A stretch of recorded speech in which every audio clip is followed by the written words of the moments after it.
Dynasty Nerds on Better Sports Network.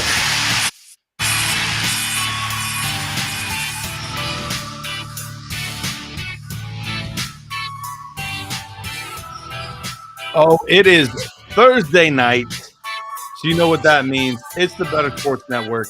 It's Dynasty Nerds. I'm your host, Garret Price, and we have a super awesome show planned for tonight. Now, first of all, let me address the elephant in the room. Yes, well, I guess not literally, but the room is important. Yes, I am not at home tonight. I am somewhere else. I am in a guest bedroom at my parents' place. We have vacation Bible school at the church I grew up at this week. So my girls always go there. So anytime that they go there, we come here for the week. So we are here, but we have an awesome show planned.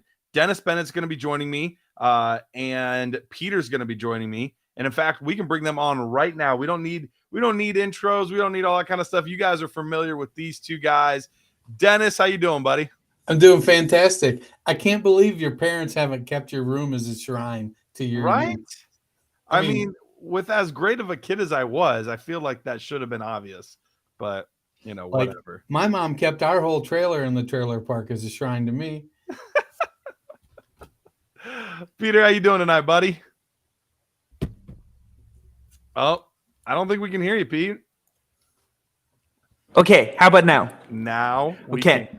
Okay, so this has been arguably the best day of sports.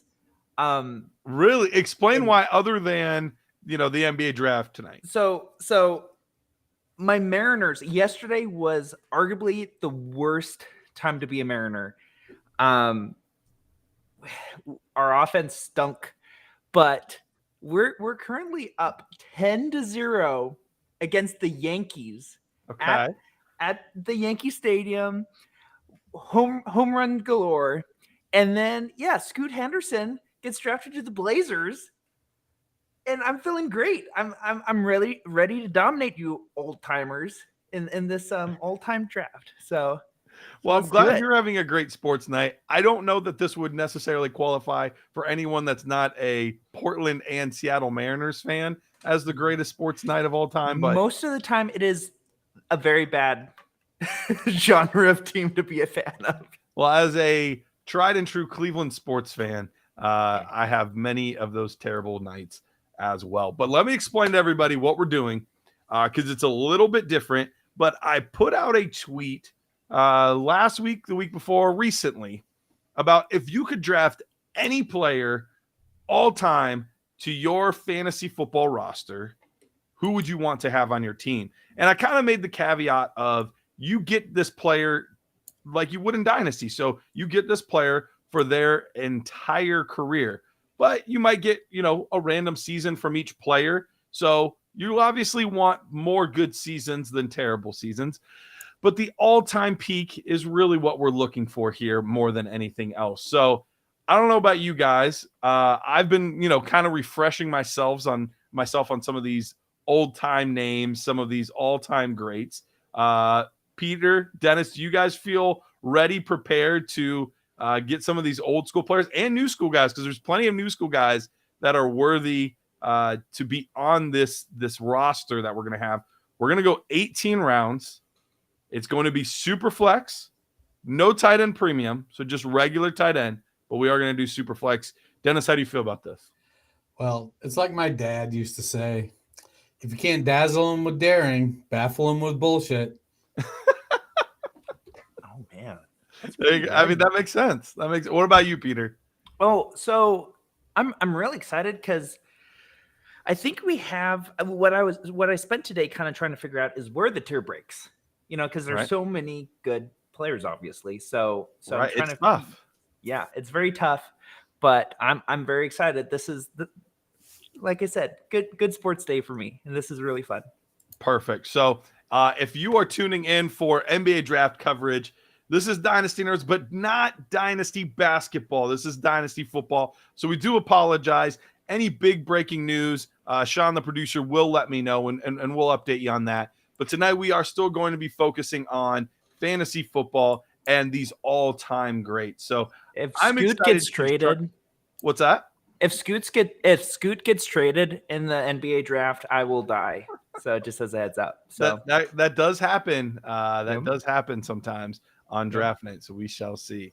Yep. All right. So here's the order that we're gonna go in. We're gonna have Dennis start us off, then Peter will go, and then I will go in this process. But then it'll snake. So then I'll get to pick, then Peter, then Dennis, so on and so forth. Interesting setup that is, Garrett. What's that? Interesting setup you have there with the back-to-back picks. Hey, you get this. Look, it's a 3-team one here. I don't get back-to-back until I get back to it's not a third round reversal. I don't even get first pick. So I don't even know what your problem is. I have a lot of problems, but okay, let's get it. That's true. All right. So let's kick this thing off. We're going to go probably 18-ish rounds. We'll kind of see how much time we have. But I do want to talk about these players. I do want to talk about our thought process going into this on why we took certain players or why we avoided other players. So I really do want to kind of go at this just like it's a real startup draft, just like these guys would be available for us. So this is a truly just an exercise of I'm curious how something like this would play out, and I want to have bragging rights. So we're going to do it. That's simply where the concept came from. So Garrett, really fast. Yeah. What's are we acting like there's a starting lineup? Oh yeah. You got to have a starting lineup, bench, all that. Is it 2 running back, 2 wide receiver, a flex, and a quarterback and a super flex? Is that? Yep. We'll do 2 quarterbacks, 2 running backs, 2 receivers. Okay. All right. Okay. And a tight end. And yes, and a tight end. Okay. Yep. And a kicker. Nope. No kickers. Oh, dang it. Kickers are terrible. All right, Dennis, you ready? You get the first pick, my man. I am ready. And so I struggled because it was really down to 2 players for me. Okay. And then I had a third player kind of sneak in. The third player was kind of really an accumulator, played a long time.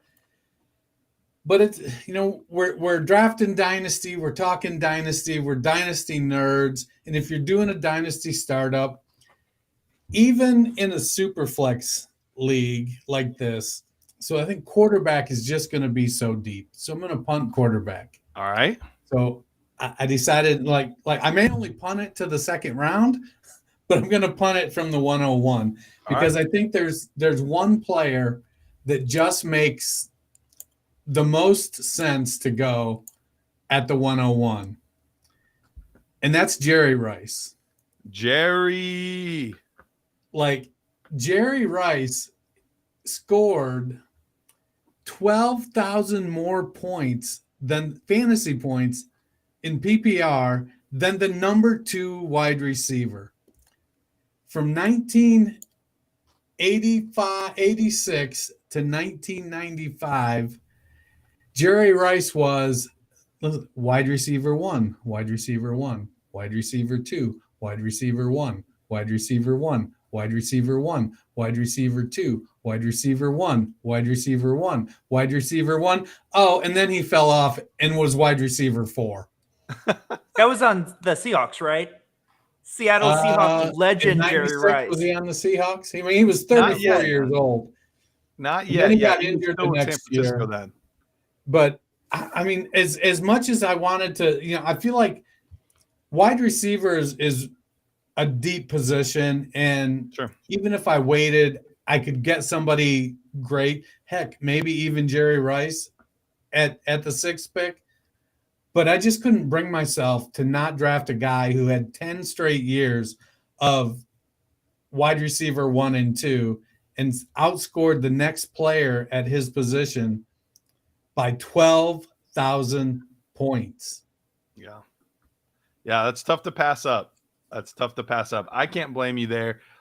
He would have definitely, if I had the number 1 overall pick, that was part of the other reason I didn't take the number 1 overall pick, because there were some good options, and no matter who I took, I was feeling like it was the wrong pick. So I was like, I'll let somebody else make the first one. Sean should have decided the draft order, by the way. Hey, this is the Dynasty Nerds / Garrett's in Charge show. So it's just how things work. Huh. All right, Peter, that puts you up on the clock. Before you pick, though, would Jerry Rice have been your pick as well? Yeah. Yeah. Because, I mean, we're all Dynasty players, so wide receivers, long lifespan. Yep. So there's a right pick and there's a heart pick. Okay. So he's going Steve Largent. Marshawn Lynch. No, Doug Baldwin. No. Ironically, though, Doug Baldwin is on my short list. Zach Charbonnet. But there is a right pick here. Okay. But I'm doing the other pick. It's Tom Brady. Just having Tom Brady for that long of a time, having the GOAT as your quarterback one, foundation of your team. It's great. I'm happy. I love it. Yeah, I can't argue with you. Tom Brady is an excellent pick. He had the career longevity. But the hard part about the Brady pick is there's a lot of seasons in there that were good, but not incredible. Especially early on in his career, there's a lot of like 24, 25, 24 touchdowns, which is fine. But he just didn't have the crazy upside years of a couple other quarterbacks that I'm taking a look at. So I can't blame you for taking, and granted, he did have a 50 touchdown season. So it's not like he didn't have any of those blow up years. But I thought about him, but there were a couple quarterbacks I thought I wanted just a little bit more. Okay, Dennis, what about you? Thanks for the dunking on me. Tom Brady only had 10 top 10 seasons out of 59 years. And to me, that ratio just isn't there. I mean, no, Brady had some good seasons. I think he gets points for, like, he was an accumulator. Mm-hmm. And so he does get he played what, 26 years or something, 24 years, a long time. And he had some, QB 12, QB 12, QB 14, QB 15, QB 14, QB 11, 13, 10, 20. So there were a lot of seasons, like when he was good and when he had great players or players that could elevate, Gronkowski, Moss, Wes Welker, some guys. There were guys that helped put him over the top. So I don't hate the pick. I don't know that it would have been my pick.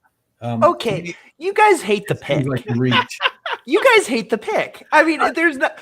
All I hear is, it's like, okay. I'm curious though. Years. I'm curious though. Who was the pick you thought was the right pick versus Tomlinson? Tomlinson. That's a great pick. Right? Wait, is that not going to be your pick? I don't think it is. Oh, interesting. I don't think it is. Okay, better boss. I'm torn. So Tom Brady someone said on Twitter that that's the right pick, Mr. JD Fizz 77. So take that. You're trusting. Hey, look, I get it. All right. So I'm gonna go with my first pick. I am actually pulling a Dennis Bennett, and I am not going quarterback with my first round pick, even though it is a super flex league. And I'm going with the Cleveland Browns all-time great running back, Jim Brown. Oh, man. Jim Brown. I was hoping you would fall to me. Oh, no. As a Cleveland Browns fan, I would be ashamed if he fell to you. So Jim Brown was absolutely consistently dominant. I mean, each and every year he was leading the league in rushing. In fact, he only had one season his entire career that he did not lead the NFL in rushing. Only one. And in that time, most of those seasons, he also led the league in rushing touchdowns. So you get the high-end peak production. But look at that. A little ticker at the bottom. I see you, Sean. I like that. That's fancy. But on top of that, you have the consistency because he only played 10 seasons, but every one of those seasons was a good season. And I think that's something that helps put Jim Brown in a different tier for me. than anybody else. So how crazy is it that Jim Brown played 10 seasons and we all sit around and go, and he retired at his peak? He did. I know it was a different time then for sure. Say that he won now MVP after like year 4, we're like his peak's over, he's done, he's old. You know, it was definitely a different time back then. Yep, 10 seasons. Whoa, 10 seasons and 6 MVPs. That's Dude insane. Was a freaking monster, absolute monster. And he's such a level of a legend that no one can say anything bad about the pick. It's true. And it was he's so old too that like nobody actually saw him play. So people can't say like, oh, I remember watching him. He stunk, but like nobody actually saw him play. You saw a couple highlights where all the guys look like they're moving in slow motion. So, but he would have translated though. He would be. Look at that! Wow. No, I really should have known. But it was actually autographed by Dick Shafrath, the offensive lineman that's pulling in front of him. I won't tell if you won't. He came into, I was working at Ohio State, and he came in, was handing out copies of his book, Heart Like a Mule. He was an Ohio State offensive lineman, went on to block for Jim Brown. And he gave out, if I'm going to give out pictures of myself, why not include Jim Brown, right? Absolutely. It definitely looks better. That's for sure. All right. So it's my turn? No, I go again. Peter. So here's the tricky part. So Peter trying to Minnesota Vikings you. So LaDainian Tomlinson's definitely a player that I have considered, and I'm not sold that I'm not taking him yet because the receiving production that LT had on top of the rushing production makes him truly a tantalizing pick. 27 rushing touchdowns in a season. Unreal production. But there's some really, really good quarterbacks still on the board that I could easily take here. Some a little bit older, some, fairly modern, and some that are even still currently playing. So there's all kinds of levels of players there that I could potentially take. But there's another running back on top of LT that I think deserves some consideration as well. Actually, a couple that you can make some strong arguments for. And after looking through all the guys, looking through all the different players I could potentially take, I ended up going with the all-time great running back, Walter Payton. Walter Payton not only had the rushing production, but he also had the receiving production to go along with it. He had some seasons where he had 480, 483, 607. Like the dude also had the receiving profile to go along with the rushing profile. So as difficult as it was, and like it's close between the two, I think numbers wise, LT's slightly better, but I think Walter Payton was the actual better running back. So I'm torn on those two things. And honestly, Barry Sanders was in the mix as well, but I ended up going with Walter Payton. Did I go too old? Should I have gone with the more recent guy? What do you guys think? I like the Payton pick. He was a great all-around back. You could count on him in the running and the passing game. He was a volume leader. He we always talk about fantasy. We want guys that get touches. He had a very high, consistent peak. Could you make the argument for LT over him? Sure. Maybe even Emmitt Smith because his peak years. So it just comes down to like, where's your heart at? Yeah. And we all love Walter Payton. He was called Sweetness for a reason. Right. Well, and he had so many seasons of well over 1,000 rushing yards. It wasn't just like, we got it with like 1,027. Like, look at these numbers: 1,390, 1,852, 1,395, 1,610, 1,460, 1,222, 1,421, 1,684, 1,551, 1,333. So he only had 3 seasons his entire career where he did not break the 1,000-yard mark. And it wasn't like he was playing poorly in those seasons. it was partly due to the fact that he got injured in those years. So still on a points per game basis, he was producing. It wasn't just only, the full seasons, but even on the shortened seasons due to injury, he was still producing. So Peter, I gave you a gift. I allowed you to have the guy that you wanted to take in the first, still available in the second. How do you feel? So, okay, first off, I really want to commend you guys on reading numbers. You guys have both been listing numbers like no one's business and not one stutter. I feel great. You gave me someone who played 2 less years with 40 more touchdowns on the ground. He did a lot. This is so correct me if I'm wrong. Mr. JD Fizz 77 asked this. Is this a fantasy draft or best player draft? It is a fantasy draft. We're drafting fantasy teams. So Mr. JD Fizz is not wrong.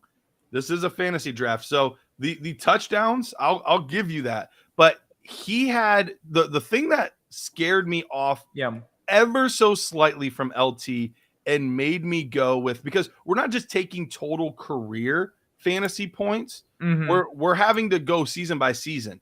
So those last 3 seasons really scared me.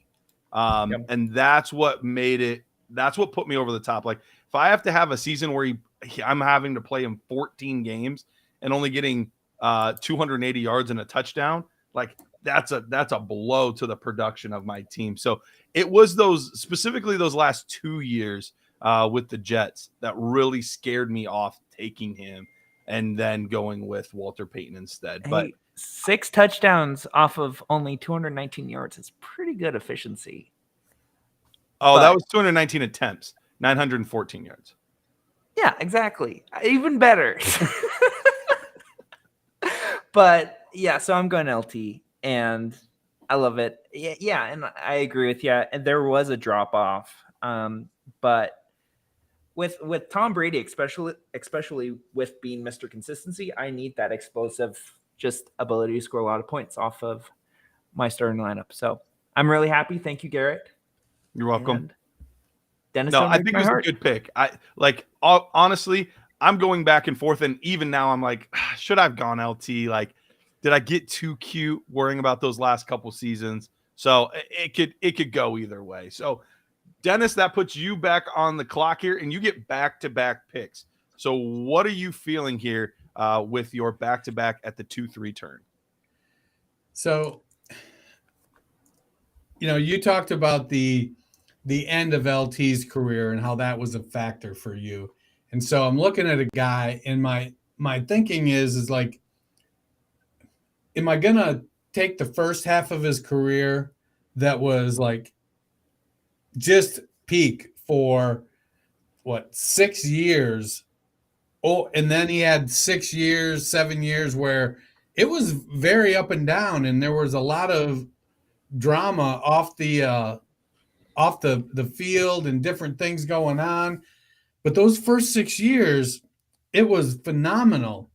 Or there's another safer pick that had a long career and dominated their position. Now, I could wait, and there's depth there. So if I waited on that one, maybe. But I've got back-to-back picks, and so I'm going for the top half of the career.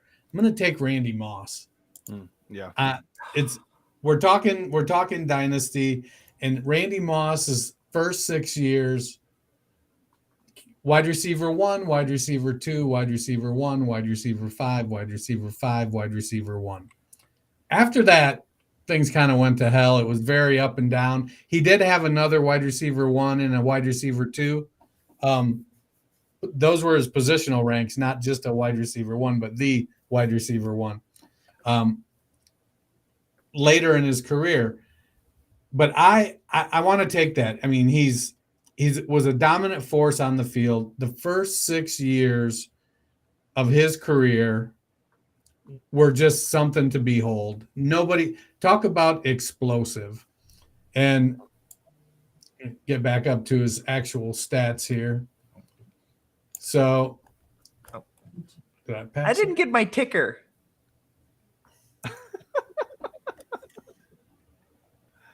My team is in shambles right now, All right. man. So Moss only caught 69 passes his first season, but for 1,300 yards and 17 touchdowns. So he had touchdown seasons of 17, 11, 15, 10. Well, then he had an off year with 7. And then came back with 17 and then 13 touchdowns. And then you add in when he was 30 in New England, he put up a 23 touchdown season, followed that up with 11. And then he had another 13 touchdown season with New England. Just put up phenomenal numbers. So I'm going to go Randy Moss. I'm probably shooting myself in the foot with running back. But then I'm going to take, with my first pick of the third round, I'm going to take arguably the best player at his position for fantasy ever. He had a long career, played, 15, 16 years. From year 2 to his final season, his lowest was tight end 8, tight end 7. Everything else, tight end 5 or better. I'm going Tony Gonzalez. Good pick. It's probably early, but I'm going to lock down that position. He's super productive. He had, I think, 4 or 5 1,000-yard seasons. Let's see, what is it? 4 1,000-yard seasons. I think 4 more 900-plus yard seasons. Scored 111 touchdowns in his career. Even when he got old, he was still a dominant player because he was getting in the end zone. Had 83 receptions in his final season and 8 touchdowns with 859 yards. And if we remember that Falcons team, it wasn't a great team. So I'm going with Tony Gonzalez. So I would like to clarify something. Okay. If possible. Because so when we're talking, like when we're drafting these guys, these are the best fantasy football players, meaning that like for fantasy football in itself, like they were really good. Like I'm trying to separate the two, because with Tony Gonzalez, like on one hand, on a stats perspective, that's really good. That's a really good pick. But I wouldn't really put him as the number 1 greatest fantasy football tight end. So there's 2 ways to look at it. So there's 2 ways to look at it. One, you could look at it as like the entirety of their career. Yeah. But 2, you could also look at their peak. So I think this is like a Travis Kelce versus a Tony Gonzalez type of thing. Like Travis Kelce had those like elite years every year, basically for the past 6 years. And I think some would argue that he's the fantasy tight end 1 because of that. Then there's others that might argue, Tony Gonzalez because of the longevity of his career. Okay. Yeah. But then you have a guy like Gronk who missed a lot of time due to injuries and things like that. But on a per game basis, he was one of the greatest of all time. So I think it all kind of depends on your interpretation. So yes, it's a little bit open-ended in that sense, but that's where this exercise goes. Okay. I mean, Peter, here's Gonzalez's tight end finishes starting in 99. Tight end 2, tight end 1, tight end 1, tight end 2, tight end 1, tight end 2, tight end 7, tight end 3, 1, 5, 8, 4, 3, and 4. I mean, I feel like you could say that about most of these players, that like they all finished really well, right? Yeah. So, but not as good as Tony. I mean, you could say. I mean, Kelce, you could say, right? You could. We're getting there at least. We're getting there. We'll get there. All right. So, Peter, you are up, my man. Okay. So, I am looking. And so, the biggest tier break for me is tight end. Okay. And it is a really good commentary for fantasy football, how we always try to like, oh, this is going to be the year that we're going to have a bunch of fantasy football relevant tight ends. You look at the all-time list, there's really not that many. Jimmy Graham is arguably a top 7, top 8 fantasy football tight end. Yes. And he had some great years with the Saints, but comparing him to like running back or wide receiver. So I'm going tight end, and I'm going to do the Gronk Brady stack. Well, there you go. And points per game, it'll be really fun. It'll be up and down, but with just that stack of Brady and Gronk, that'll be a really fun team. I'll enjoy watching football. Yeah, no, I think Gronk's a great pick because the one thing that he really has, like on a per game basis over everybody, is the touchdowns. Like touchdowns per game for him are nuts. So, for example, him and Travis Kelce are very close all-time yards wise. Gronk is ahead by 286, but we also have 16 more games for Gronk than we do for Travis Kelce. So when you have those two things there, like they're very close. But Gronk has 92 touchdowns to Travis Kelce's 57. And I think that's the big differentiator there is you have Rob Gronkowski with all of those touchdowns. Now, Kelce has more receptions. So, you know, in those PPR formats, there's definitely a lot to like there. But I can't blame you on the Gronk pick at all. This is touchdown only, right? We're touchdown only old school scoring. All right, Dennis, what do you think? Do you like your Tony Gonzalez pick, or are you kind of like, I'd rather have Gronk? No, I like the Gonzalez pick because I'm going to take – so while Gronk had about 1.7 more points per game, the longevity of Tony Gonzalez, to me, makes a difference. I mean, that was 14 years of the longevity and the reliability. Top 8 tight end. Yeah, because that was the toughest part with Gronk was all the missed time there. It makes it difficult. So I personally would be Team Gronk over Team Gonzalez, but I have it very close between the two players. So I could go either. There's something to be said about the ease of mind of having just that Tony G in your lineup every week. Forever. That putting up those points. All right. So that puts me back on the clock here. And I'm having a hard time deciding what route I want to go.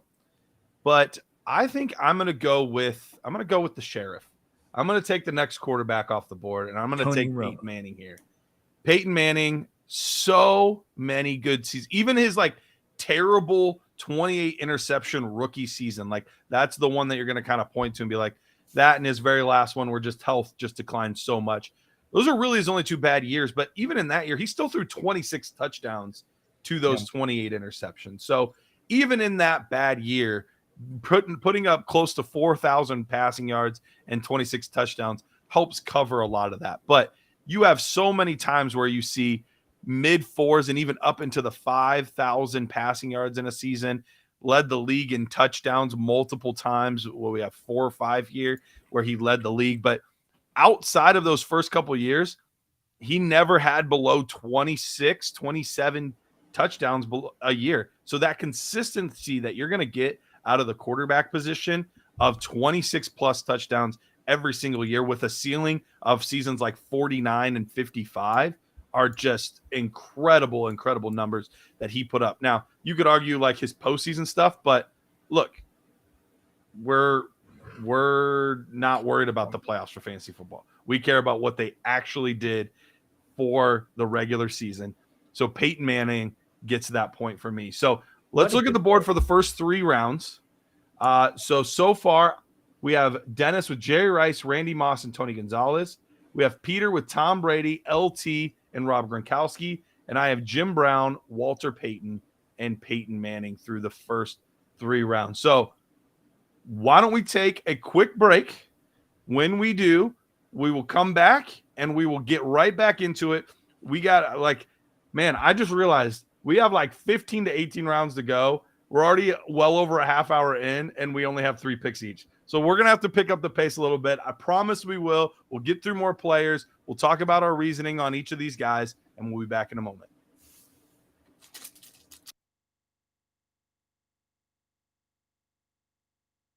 What can we expect from you out there on the track tonight? Listen, I have a wife, 2 kids. I have, full-time jobs. I'm never nervous. I don't even know what that word means. Can you explain what nervous means? No. I'm ready to have fun. I've never done anything like this before. I got asked to be a part of this. This is fascinating. Like, it's so cool to just look around and see what goes on here. So I'm just excited to get out on the horse. And you want trash talk? Is that what you're asking me for? No trash talk. I hope everyone does well. All right, everyone's going to do well, but it has to be a winner. So give me your trifecta. Who's going to come in first, second, and third? Your heat. I will go Maria 1, me 2, Willie 3, Moose goes 4th. Well, it's very simple. I won this event last year. I won my heat, and so the defending champ has to be the favorite. Now, that makes me a little nervous just because I feel like it's hard to repeat. There's a little pressure when you're the favorite, but that being said, I'm still optimistic. So your heat, it's you, yes. Moose and Keith from Better Sports Network, and Willie Colon. I think Keith might be my stiffest competition, and I asked for this because I actually recruited Keith, if you didn't know. So Keith, if you win, you're welcome. Malusis is very good. I mean, he knows what he's doing, but I'm going to go with Maria. Keith is waving to the crowd. He must pay attention because they're off. It's Mark Malusis going for the lead. Maria Marino on the outside, and now Keith Irizarry on the outside with speed, and they're 3 wide into the first turn. Woo! Mark Malusis is locked in for his life. 138 and 2. They're into the stretch. Sportscasters Derby 2. And still in front, Keith Irizarry. And now Mark Malusis is trying to squeeze on through. Come on! Yeah! Come on! Let's go! Come on, dig it! Yeah! Keith Irizarry. Keith, you did it all the way, wire to wire. Over Mark Malusis. Awesome! That was so cool! The champ is here! Keith, what was it like being out there? Adrenaline rush, you were doing the Instagram Live, so there was no panic. You looked cool, calm, collected the whole time, and you won it. I felt really comfortable. I did. Like, I know you were joking with me before. Are you nervous? Are you whatever? What are you? David, the driver, was awesome. He's like, we're going to win this. I said, all right, let's win this. And he said, let's go. Yeah, I just felt really comfortable. I did. It was fun. We're in the lead. I got Maria Marino on the right side of me, and I'm like, oh my gosh, she's going to beat us, right? And then out of nowhere, you see Moose coming up this way, and we feel him breathing down our neck. And I'm like, Moose no, on the loose. Watch out. Moose was definitely on the loose, and we just got Moose by a neck, a nose, whatever you want to call it. Yeah, but again, all of this for a great cause, and it was absolutely awesome to do this. It was cool. All right, Keith, congratulations, and no matter what, you could always hold this over Moose's head. Yeah!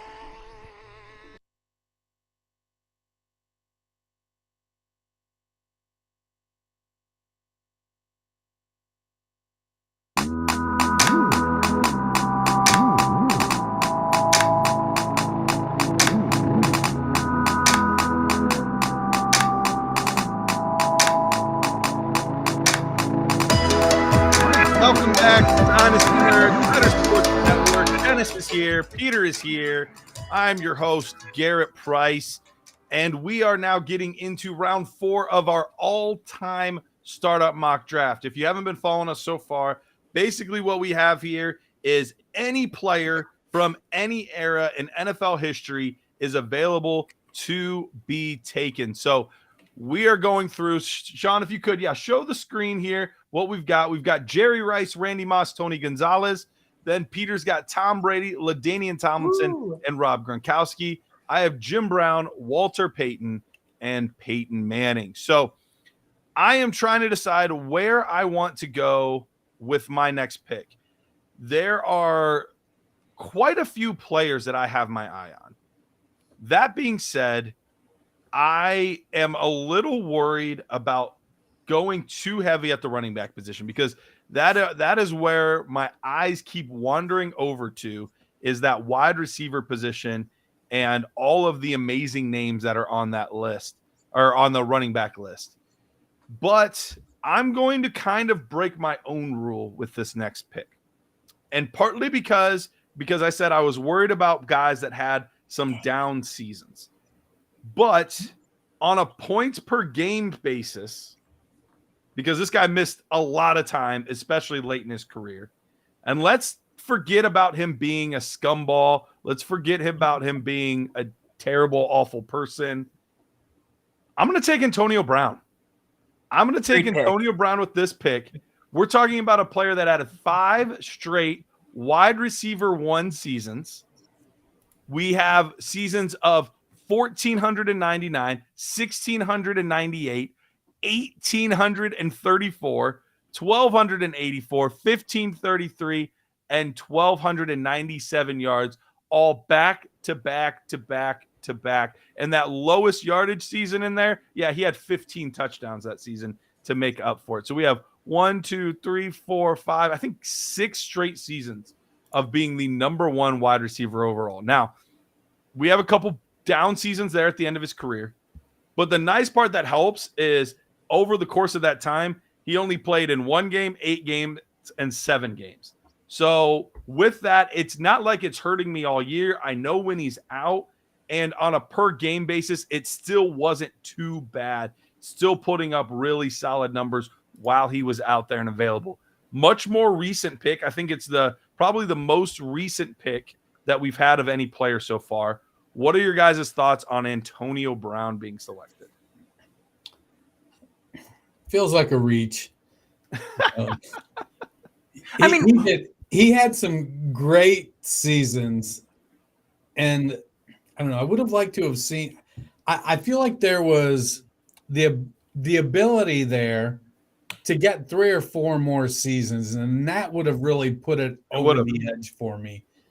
But then again, I drafted Randy Moss, who basically had 2 careers of equal length. One, he was like wide receiver 1, and the other one, he was wide receiver 150. So, it's coming, Dan. Don't you worry. That was the other guy I was contemplating, honestly. It was because there were plenty of running backs that I liked, so I felt like I could wait a little bit there. And ultimately, it came down: would I rather have Megatron or would I rather have Antonio Brown? And I had a really hard time going back and forth between those 2 players. But the thing that scared me off a little bit was, even though he had an incredible career, some of those early seasons were very meh. And it wasn't a, points per game thing. It was, he played all year. Yeah. But they just, especially in the touchdown department, were extremely underwhelming. So that was the thing that put me over the top in taking Antonio Brown over top of Megatron. But what was I could go Antonio Brown's first rookie year finish? His rookie year, he didn't do a lot his rookie year. It was his second year in the league where things really took off. And then by year 3 is where he started, or year 4 is where he started that huge run. But he only played in 9 games, 167 yards. So it was basically just like a kickoff returner. Okay. His first season. Then in his second year, when things took off, he had 1,100 yards. Okay. Yeah, I love it because your goal, Garrett, is to win a championship, right? You know what I mean? So he hasn't been the most. He might not be the longest career, but if you get 4 championships out of that career, that's great. Yeah. So at the end of the day, we're in it for fantasy points, and it is one of the biggest arguments against my Tom Brady pick. It's like it's the compilation of points. He played for 500 years, so how much does it mean? Like, Antonio Brown was very efficient with his fantasy football points, and I think that's in a stretch anyway. He was. Yeah. Well, whenever he was on the field, like even on Tampa, he was serviceable. He wasn't elite, but absolutely. All right, Peter, it's back to you, my man. Who are you taking here? I'm picking the best wide receiver prospect of all time. In my world, he did not get drafted to the Detroit Lions, so he did not retire early, and he's still playing to this day. There you go. But it's Calvin Johnson. I'm kind of adopting that same strategy of, like, if you can tell me that I have LaDainian Tomlinson, Gronk, and Calvin Johnson on my team, it might not be. I might go into rebuild in 8 years, 7-8 years, but that 7-8 years is going to be a lot of fun. And for sure. I like how my team stacks up. And he had a back-to-back season of being wide receiver 1. That's kind of all you can ask for. He burned bright. Absolutely. All right, Dennis, you are getting that back-to-back treatment again. Where are you going with your picks? So, I feel like with you guys each taking a quarterback, I could possibly wait and still get a great quarterback. You guys have went pretty heavy in the running backs. I could maybe wait there and still get great value. Well, I guess Peter didn't go heavy in the running back, but they're just guys that are just so good.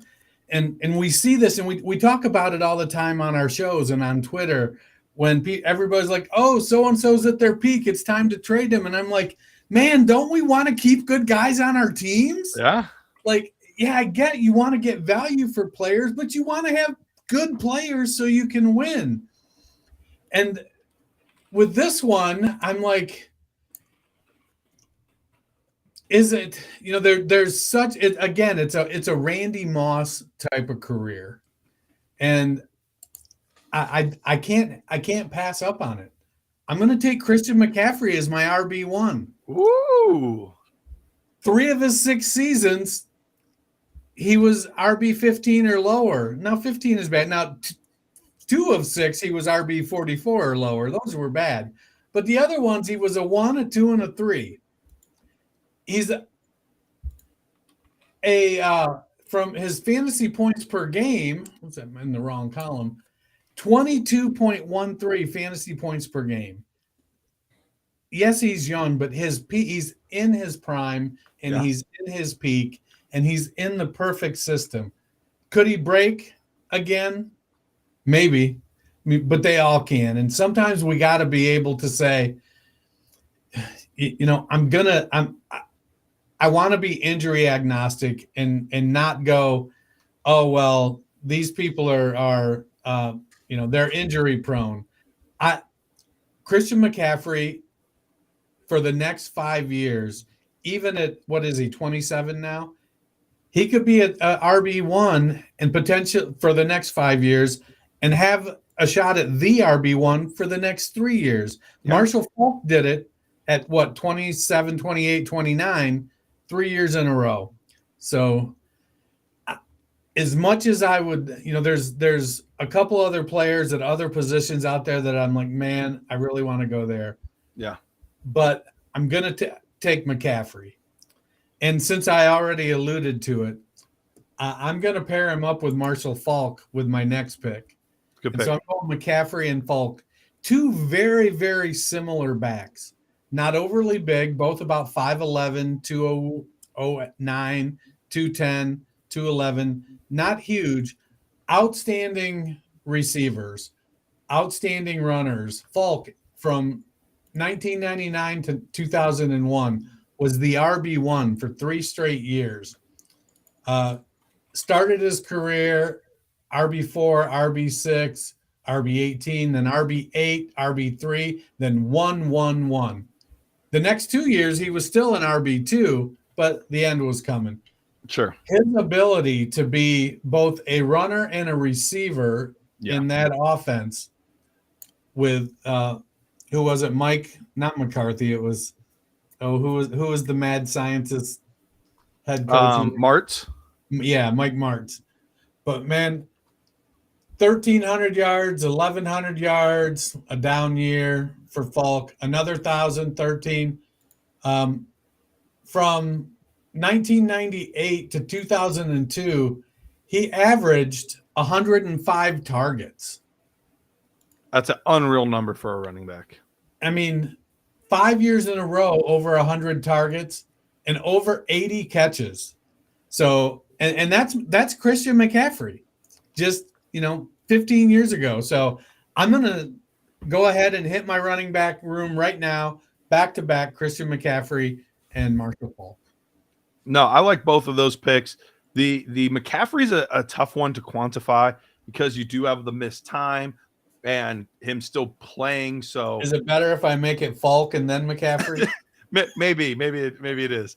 But I'm like him hawing on CMC, but I'm 100% on board with Faulk. He was somebody that I was going to be considering when my picks came back. I mean, I kept looking at the list and trying to find a reason not to. And like it's what we're doing is like, the old joke, there's lies, damn lies, and statistics. And so for McCaffrey, hey, it's points per game. Yep. For Tony Gonzalez, it's longevity. Right. Whatever works for your argument, baby. Yep. All right, Peter, you're up, my man. Who you going with? Okay, so I am now drafting arguably the best running back prospect of all time. Okay. In Adrian Peterson. It's a good pick. You get the Iron Man. I mean, his first 4 seasons, he played 14 games, 16 games, 16 games, 15 games. He had 2,000 yards rushing at, that ACL season. And he just, he's another, when he's in his prime, he's winning me championships. Great player, arguably one of the greatest running backs of all time. His second half of the season season of his career kind of stunk. But yeah, as a Commanders fan, one of my favorite memories of him was when he had a 96-yard run when he was with the Redskins back then. And he finished the game with 92 yards. So but that first half of the season was first half of his career was awesome. And I'm happy to get him here. Yeah, no, that's a good selection. I like Adrian Peterson, but I'm surprised at who you guys left on the board for me. I really thought this player would be gone by now. And I'm not like the biggest fan of this player because I think a lot of his production came because of how good that total offense was, specifically that offensive line. But the all-time leading rusher is still on the board. Like Emmitt Smith, the all-time leading rusher. Look, I get his last couple seasons weren't great, but he still had 2 of those last 3 seasons were over 900 yards, one of them with 5 touchdowns, the other one with 9.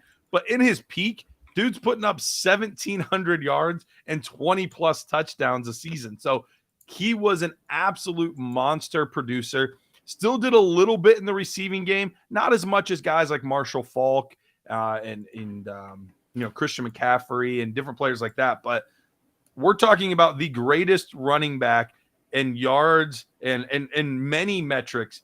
Emmitt Smith's the greatest running back of all time. Now, I don't think people would say that on talent he was. It was just an amazing situation. But we don't really care for fantasy football how good your talent was. We care if you produce numbers, and Emmitt Smith did nothing but produce numbers. So I'm really surprised that he's still on the board here. So are you drafting the entire Cowboys offensive line then? Yeah, you get them with him. Yep. Okay, that changes some stuff up. That makes sense. No, it's whatever situation they were in. So you get whatever situation they were in at the time that they were playing. So if he's able to put up those types of numbers with whatever situation he was in, then that's what you get. Dennis, okay. What was Emmitt Smith in consideration for you when you were going CMC and Marshall Faulk or no? He was, but he didn't have quite the point per game upside. He was around a long time, and he put up great seasons and stayed healthy. If he'd have made it back, I think I'd have probably grabbed him as my RB3. As crazy as that sounds, Emmitt Smith is my RB3. Right. Yeah, that's a pretty good team if he's your RB3. So I'm gonna go now back to the quarterback well. And this guy doesn't have the career numbers, and he sure as heck didn't have the first season that you would want. But every season after that has been absolutely incredible. We're talking about a guy that already, just in 6 seasons, has 2 times led the league in passing touchdowns, both times over 40. One of them he hit 50. And 2 seasons where he's thrown for over 5,000 yards. Offers a little bit in the rushing game too. Mr. Patrick Mahomes. Look, I get it. He doesn't have the career that Brady, Manning, Marino, like some of these guys have. But what he's produced in such a short amount of time has proven that he is one of the all-time greats already at the position. Winning MVPs, all that kind of stuff, that doesn't factor in for fantasy football points. But I mean, he even in the interception department, 2 of his seasons, despite putting up ridiculous numbers, 5 and 6 interceptions. It's not like he's turning the ball over like crazy either. He's had somewhere he's been 12 and 13 as well, but he's done everything you could possibly want from your starting quarterback for fantasy football. The consistency, obviously, outside of his rookie year, but he only played 1 game. So you suffer that 1 game that you had to play him his rookie year. And then every game after that, he's just been absolutely incredible. So, Patrick Mahomes for me. Were you guys looking at him, or was it one of those things, well, he's a current guy, so we push him down the board a little bit? I was definitely looking at him, but if I drafted 2 quarterbacks, then it kind of gives you guys an advantage. So I was gonna let one of you guys draft him, but it's a great pick because I mean he is the fantasy football quarterback. Because he has that longevity and he's still mobile. But if this playoffs showed anything, is the fact that he doesn't need to be mobile. I mean, he had a high ankle sprain. And I forget what the record was, but they were like 9-0 when he had a certain amount of passes in the pocket. So he will have that longevity that a lot of players that are your classic fantasy, like high output fantasy football quarterbacks, they won't have. So I think it's a great pick, and it should arguably be a round 1 pick. I mean, but I like Tom Brady. If you're into system quarterbacks, I suppose it's a good pick.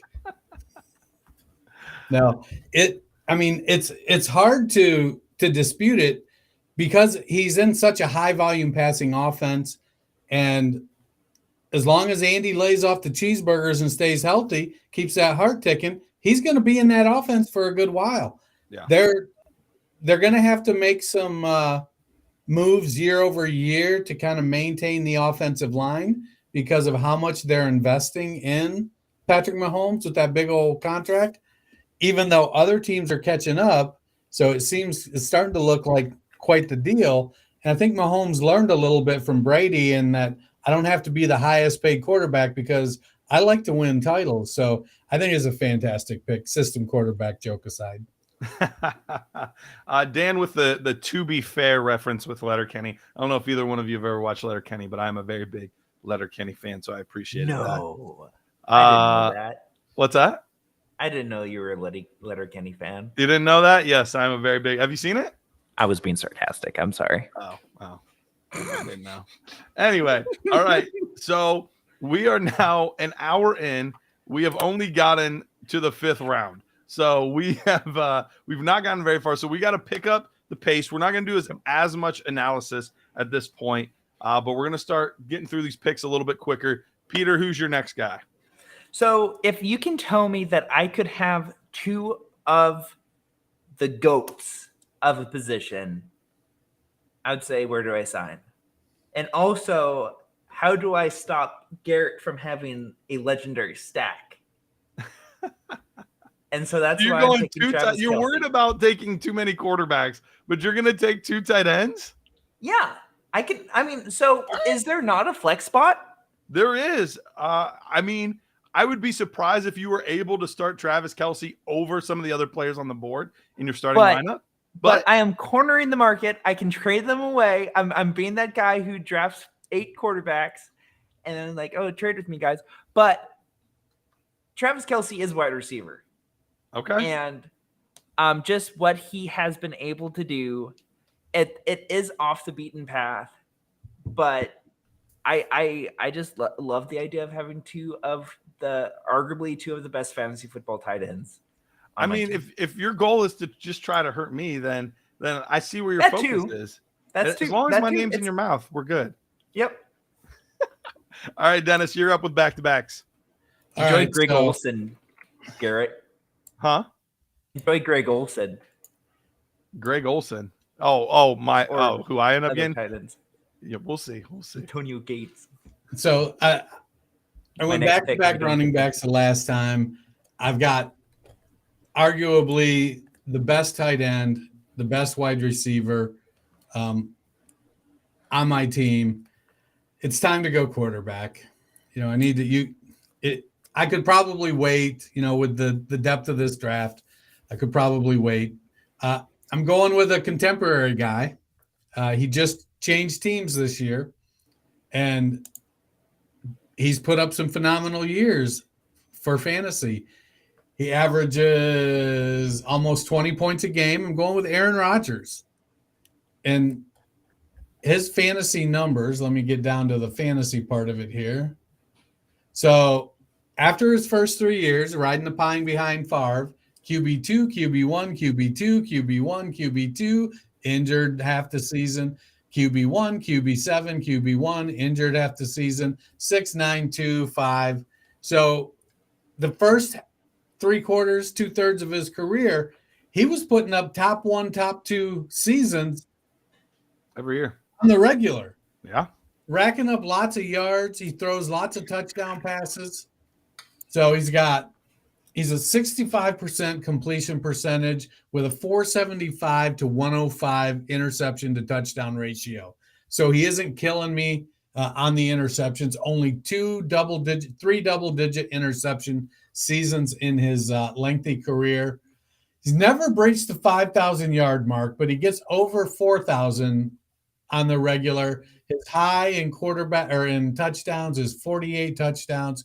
He's broken 40 touchdowns 3 times in his career with additional seasons of 37 and 38 touchdowns. There were some other guys I was considering. There's several contemporary guys that have a little higher point per game, but I just wasn't ready to go there. I want somebody that has a little better track record, and so I went with Aaron Rodgers there.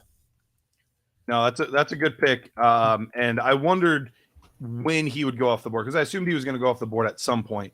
But I was curious as to when he would go off the board. So I do think that's a fantastic pick. And then I'm going to follow it up with flex receiver. I'm going Marvin Harrison. Junior? I wish. I got him on my Devy team, though. This is our all-time Devy team. Right. Harrison started off his career slow. 3 seasons outside of wide receiver 20. But then he was 1, 2, 1, 1, 4, 5, 8, and 1.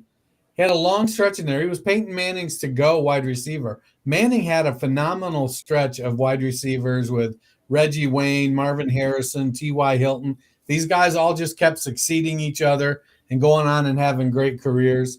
As my wide receiver 3, Marvin Harrison, just a knockout guy, averaged 17.5 points per game for his career. No, that's a good pick. And he was another one where, kind of looking at the wide receiver position, trying to figure out where I wanted to go next. If I decided to go there this round, that was somebody on the board for me as well. So, Peter, you're up, my man. Yeah, so I love this player. It might not be the most longevity focused again. Like I said, I'm going in rebuild in 6 years. All right. Another Lions player. Okay. This time a running back. I got Mr. Barry Sanders. And the idea of having him on my fantasy football team, I wish I was older to have Barry Sanders on my fantasy football team. It'd be so fun to watch him and cheer him on and see him win championships for me. So I am picking Barry Sanders. No, I like Barry. I like it. And I have Adrian Peterson and Barry. So I love that.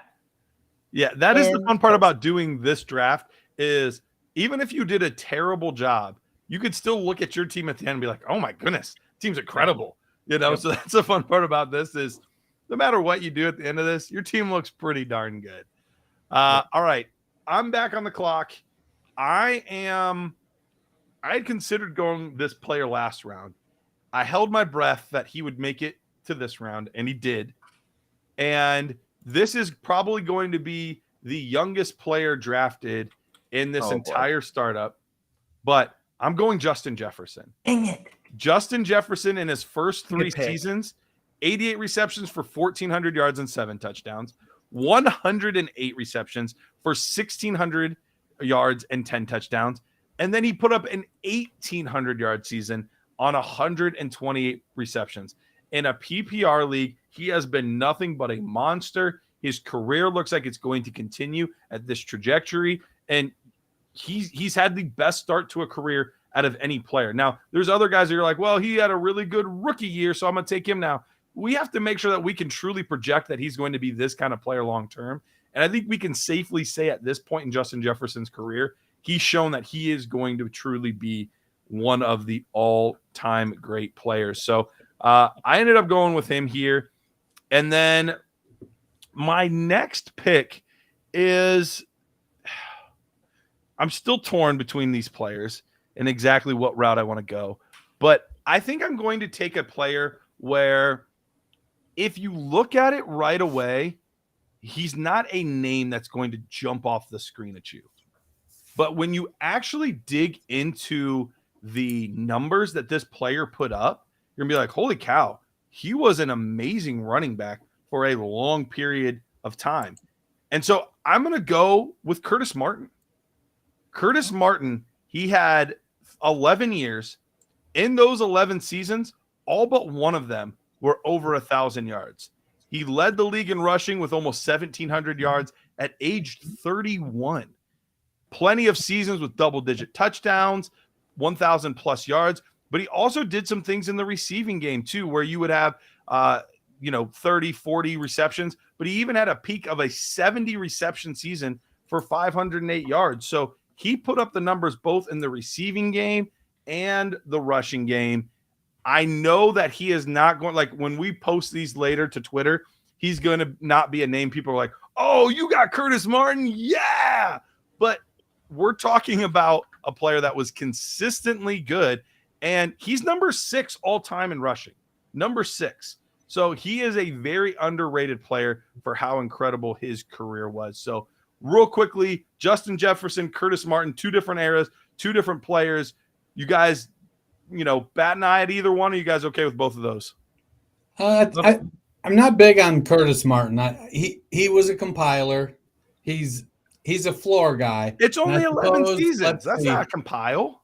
As your wide receiver, as your running back 4, I don't hate it, but I mean, he had some good seasons, but they're just guys. There are some guys that had much higher point per game totals and had pretty good careers.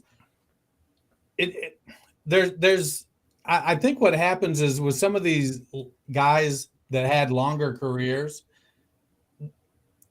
their peak gets lost in the mix. And I think Martin is one of those guys. He had some good years. He had some great years. But then he had some just good years that kind of brought it down, and he played too long. Whereas there are other guys that they were like rockets. They shot up quick. They were only around a couple, 3, 4, 5 years, and then they were gone. But they put up phenomenal numbers in that short period.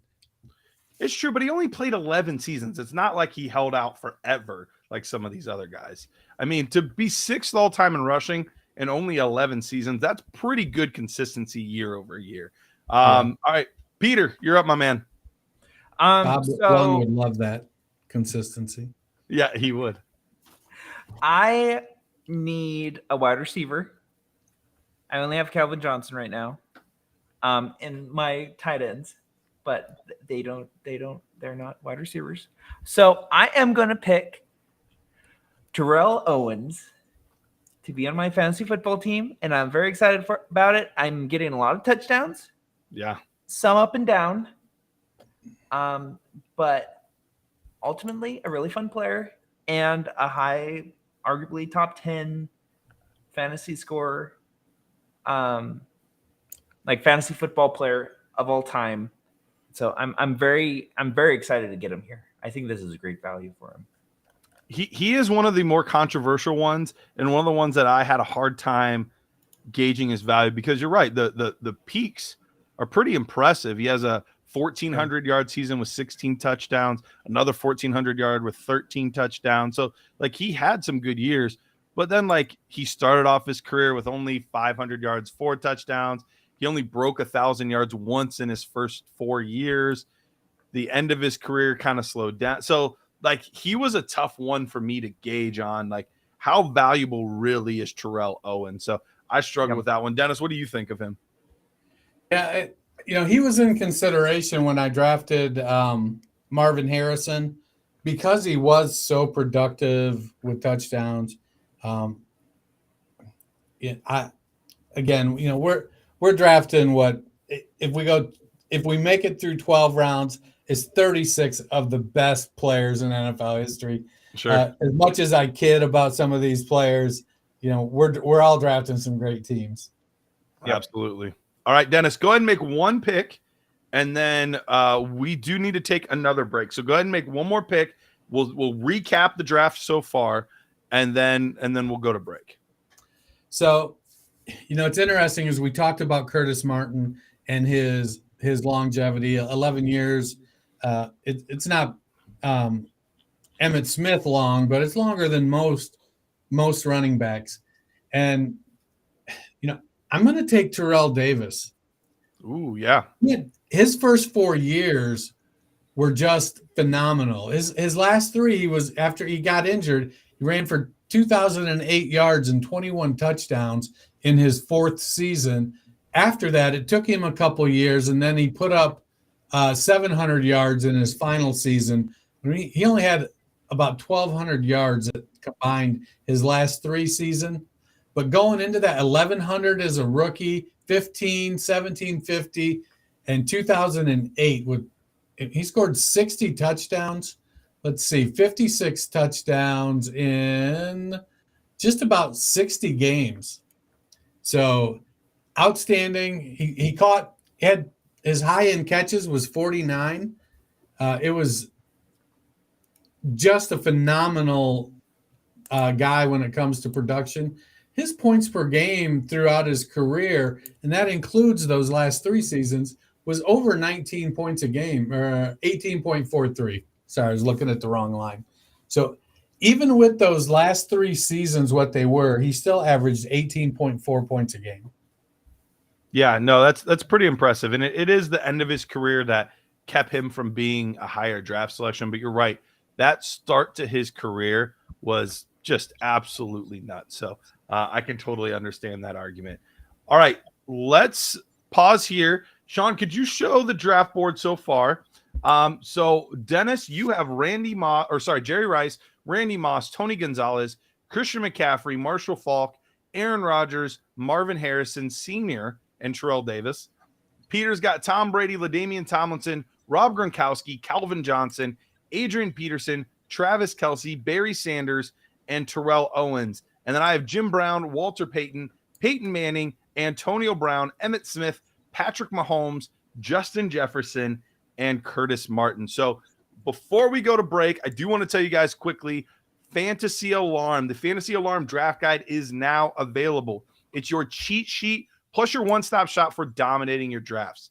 It's authored by proven fantasy winners. You can win your dynasty leagues, redraft leagues, best ball leagues with this, and more. You get it for $26.99, or better yet, get it for absolutely free with a monthly or annual All-Pro subscription. Start your 7-day free trial of Fantasy Alarm All-Pro and get it immediate free access with the draft guide. Go to fantasyalarm.com. That's fantasyalarm.com. We will take a quick break, and when we get back, we have like 10 rounds to finish at breakneck speed. So we will be back in a moment. I feel like this is a quietly contentious point in Dynasty Fantasy Football, what it means to actually be rebuilding. Some people say you should never truly be rebuilding. How do you view the rebuilding versus competing dichotomy in Dynasty? So I will be the first person to acknowledge that my preferred format of fantasy football is just redraft. The years that I have played Dynasty, it has been, I've drafted a win now team because I've seen people that have just gotten into the cycle of rebuilding and thus they just don't make any progress. So if you're rebuilding for the 5th year in a row, I just, you know, I don't know exactly how you get out of it, but yeah, it's definitely something that can happen. And a lot of people, especially when we come out of the NFL draft, everyone's just instantly shipping off, you know, draft picks and everything. So I mean, it's definitely something that can happen. Joey, do you feel similarly to it? Do you feel like you see people getting stuck in the rebuilding loop? I mean, I would say people that try to rebuild in the beginning of seasons, of their fantasy seasons, I see them get stuck in that rut. I would really try to only ever rebuild if I knew I was going to miss the playoffs. Like, I'm always trying to play to win, even if it's maybe I don't know. I think my big thing is the word rebuild is a much shorter time frame than I think most people say it should be. Like, they look at rebuild as like 3 years out competing. Rebuild, you're looking to compete next season. You know what I mean? Like, if you're doing it now, you're looking to revamp, and maybe there's a 1 season where you ship it off, but that very next season you should be competing. If you're doing it like that, I'm cool with it, but you gotta have a plan, not just keep getting the young players, keep getting the draft picks. Otherwise, you end up like Tim. Maybe not like Tim who gets a bye, but you make the playoffs, you're in that like 4 to 6 range every year, just hovering in the middle. Nothing ever gets better, nothing ever gets worse. I think I play like you in Dynasty, Simon. I play in 3-year windows. 100%. That's my go-to. And with the rate at which Dynasty leagues turn over, you should really only ever play in a 3-year window.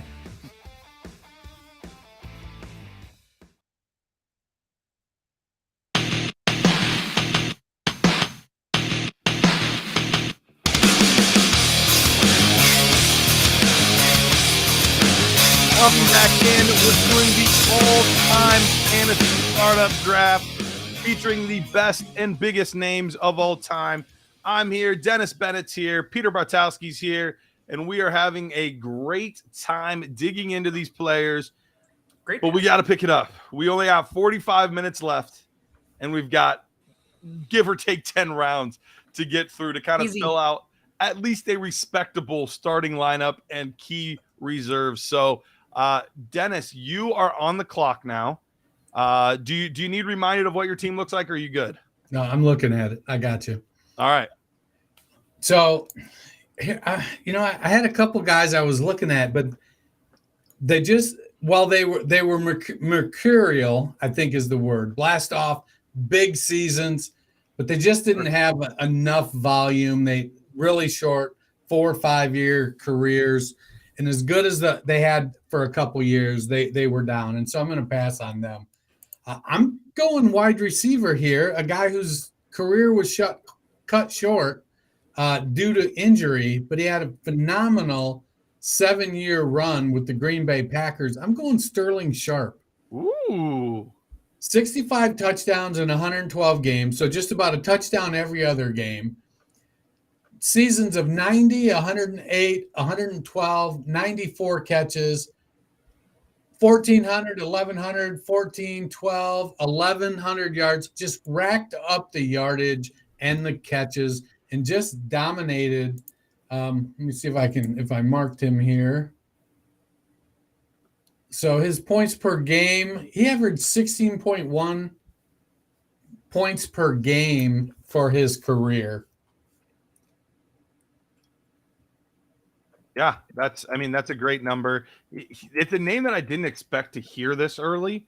I expected him to go a little bit longer, but you're right. The short career and being that productive in that window does make him a compelling fantasy get for your fantasy football team. All right, Peter, you're up, my man. Okay, short and sweet. Sean Alexander, another burn brightly. I will win a championship, at least one championship. Had 27 touchdowns in the season. Is a Seattle Seahawk. So I have that going for me. Yeah, I know that plays a role in that. But hugely underrated for what he did.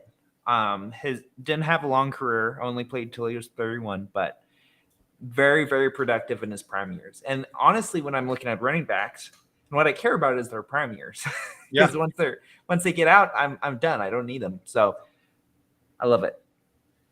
All right. No, I can understand that pick. I remember he was actually my first ever first-round pick in fantasy football. Oh man, with Sean Alexander. So I am I was a fan of the player as well. All right. I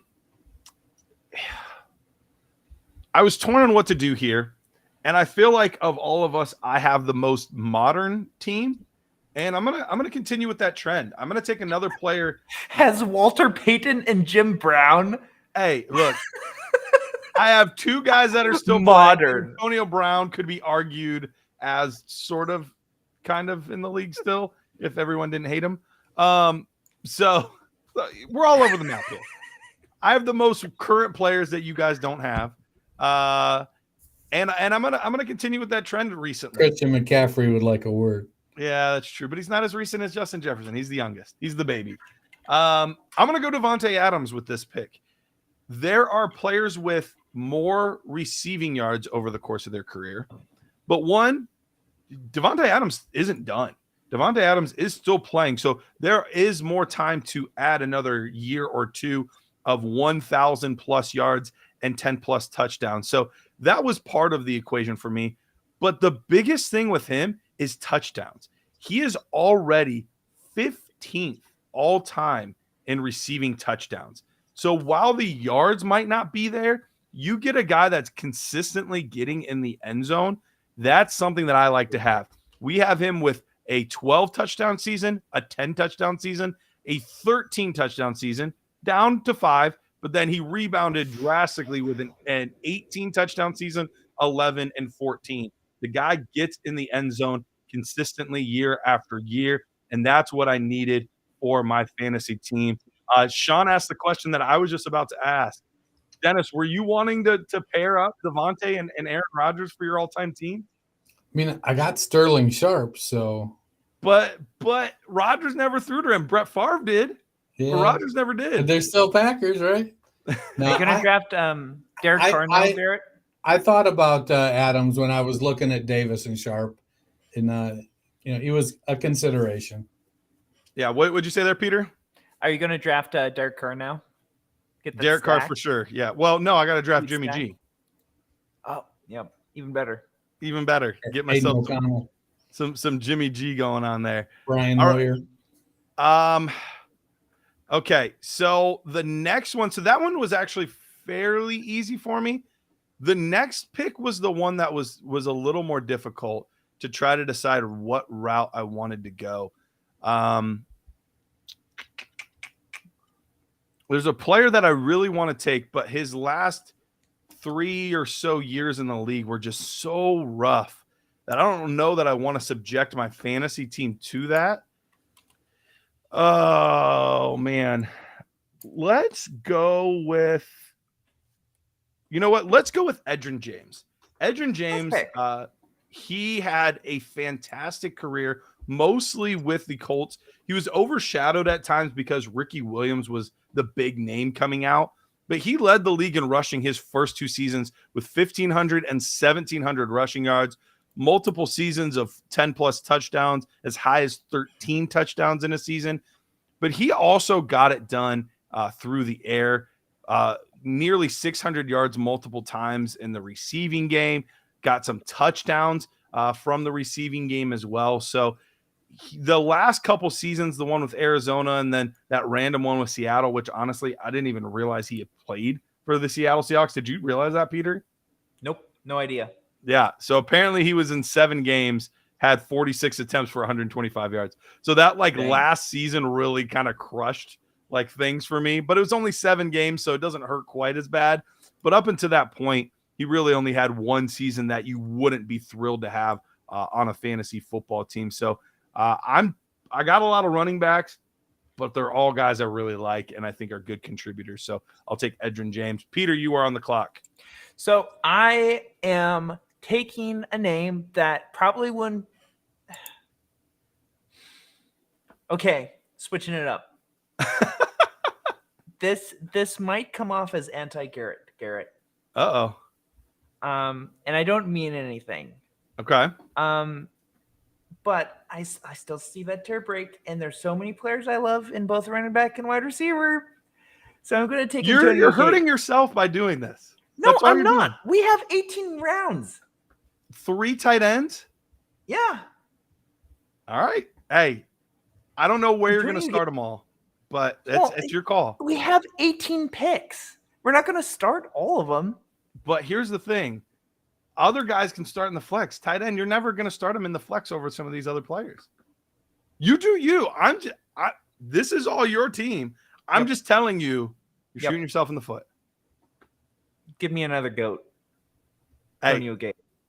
Antonio Gates it is. Antonio Gates. I lost it at the Tom Brady pick. I'm picking my team. Hey, you do you. You do you. All right. All right. Antonio Gates, LA Chargers. At the time was the San Diego Chargers. Dennis, you are up.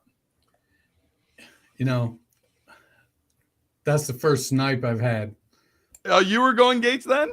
I was going Gates then. It's all about the snipe. I don't care. As my tight end too. I just want the snipe, man. That being said, you know, there's still some great options. I probably would have went Gates with my second pick here at the turn. I'm going to kill it with this first pick.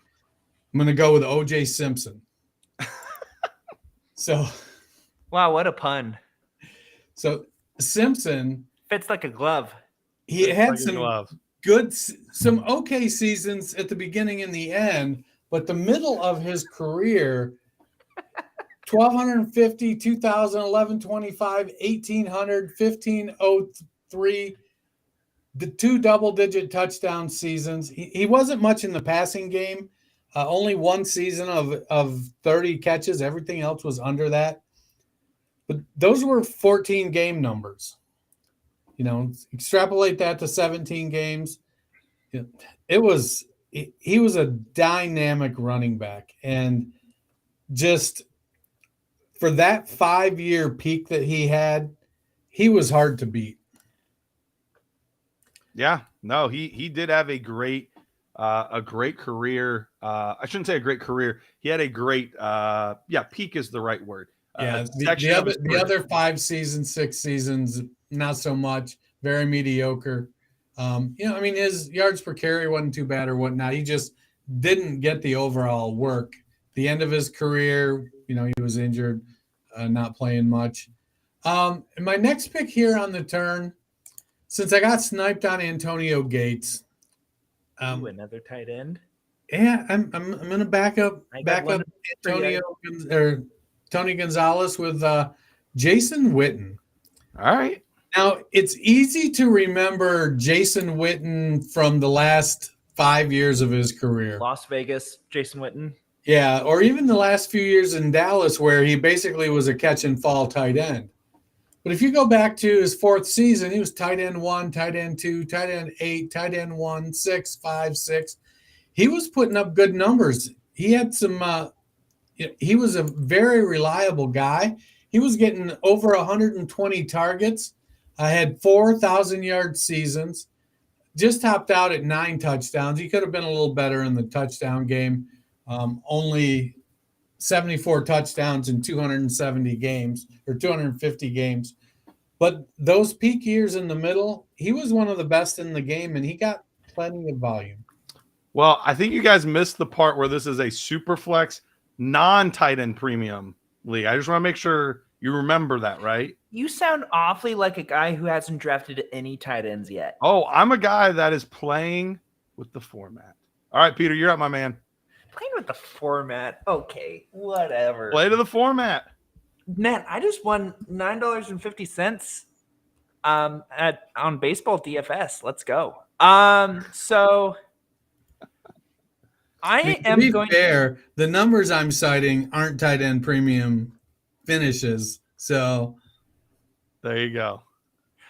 So I am going with a classic. Oh, I said it right away, Dan. I said it to start the show. He said I said after 8 rounds. I started the show with it. You can rewind. It was no. You for sure said tight end premium. You're drunk. You also said non in front of it, but you still said tight end premium. I'm going to go Torrey Holt, one of the most instrumental pieces of the greatest show on turf. My team is going to be a nuke. Let me ask this question: why Holt over Bruce? I just like, I don't know. I like the multiple 1,600-yard seasons. Yeah. And I just like him a little bit more as a player. So there you go. Done and done. Okay. Okay, I am back on the board, and I am there's some good quarterbacks still available. So I'm going to go back to the quarterback well, get myself my third quarterback. You can't start three quarterbacks, Garrett. In a super flex league, you're only starting one tight end, but two quarterbacks. So it's so much more important to have a tight end quarterback. I can start a tight end in my super flex. I'm going to take Mr. Drew Brees. Drew Brees, the second all-time in passing yards, led the league in touchdowns 1, 2, 3, 4 times, led the league in passing yards 1, 2, 3, 4, 5, 6, 7 times. Just so consistent when he got to New Orleans. And look, he wasn't a slouch during his last two seasons with the Chargers. We're talking about 3,000 yards, 27 touchdowns, 3,500 yards, 24 touchdowns. So he put up some good numbers there, but he missed a lot of time. There was a lot of injuries. But once he got to New Orleans, he just absolutely blossomed. Got to sling it all over the field, won some Super Bowls. So when you want somebody to be your safe, consistent quarterback 3, I think Drew Brees fits that to a T. He didn't have as many like crazy seasons as some of the other guys that I've drafted, but he was so consistently good over his time, specifically once he got to New Orleans. So I'm going to take Drew Brees, get myself my third quarterback there. And then this was the first pick I felt really good about. The second pick was where I was a little bit more up in the air about exactly what I wanted to do.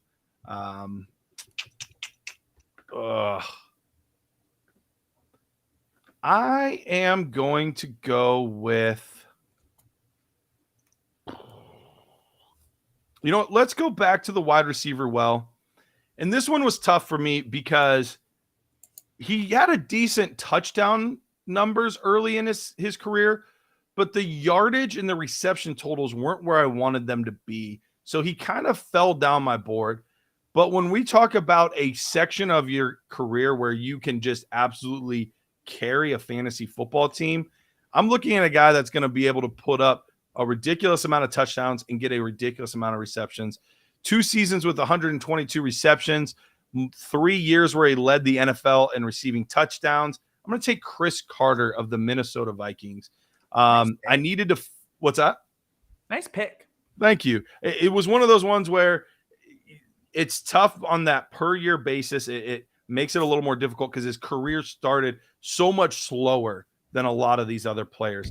But his second half of his career was just so dynamic that he helps fill out my wide receiver room and really make it a lot deeper with all of these young guns, because my wide receiver room up into this point was Antonio Brown, Justin Jefferson, Devontae Adams. So at least we have somebody that has a little bit of seasoning, a little bit older fella in the wide receiver room to help lead the way. So I'll take Chris Carter there. Peter, you are on the clock.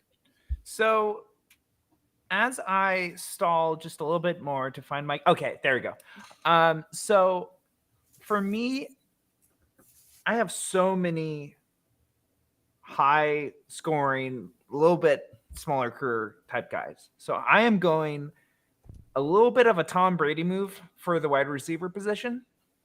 And I am still picking one of the best wide receivers, I think, that has ever played. And that is Larry Fitzgerald. A master of his craft. And I'm just really happy to have him on my team.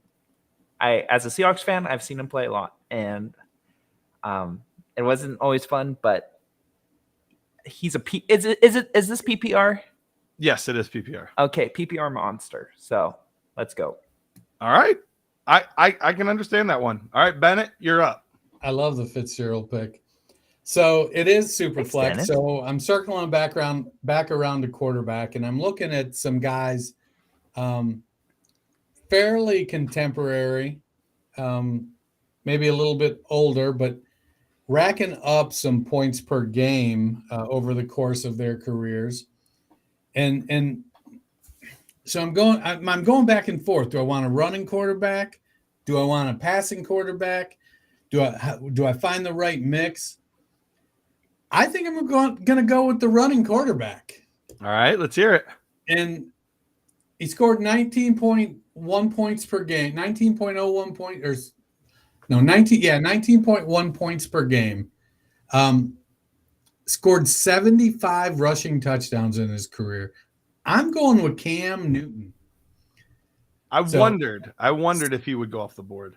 You know, when I'm looking at the points per game, there are a lot of guys in the league now that have higher points per game, but I don't think they've got the portfolio, the resume yet to go. Like, I'm not going Kyler Murray. He's got more points per game than Cam Newton. I'm going to wait. Joe Burrow, as much as I love him, I want to go with something. I feel like Cam is the interesting pick here. So, all right, pause real quick before you make your next pick. Let's we see the sheet up there. Let's kind of go over all of the teams here at this point. Jerry Rice, Randy Moss, Tony Gonzalez, Christian McCaffrey, Marshall Faulk, Aaron Rodgers, Marvin Harrison, Terrell Davis, Sterling Sharp, OJ Simpson, Jason Witten, and Cam Newton for Dennis. Peter's got Tom Brady, LT, Rob Gronkowski, Calvin Johnson, Adrian Peterson, Travis Kelce, Barry Sanders, Terrell Owens, Sean Alexander, Antonio Gates, Torrey Holt, and Larry Fitzgerald. Now, my team has Jim Brown, Walter Payton, Peyton Manning, Antonio Brown, Emmitt Smith, Patrick Mahomes, Justin Jefferson, Curtis Martin, Devontae Adams, Edgerrin James, Drew Brees, and Chris Carter. All right, Dennis, we are in round 13, and we've got roughly 20 minutes left.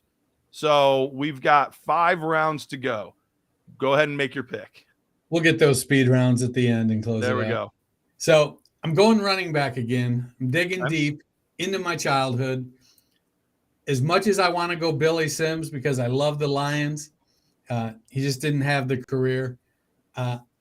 So I'm going to go with one of the Lions' foes who put up some phenomenal seasons.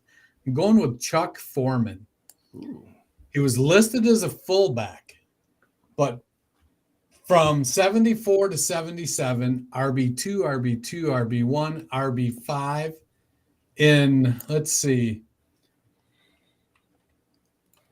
one of the seasons in 1975, he didn't just lead the running backs in receptions. He led the NFL in receptions with 73. He also rushed for 1,000 yards with 13 touchdowns, scored 22 total touchdowns.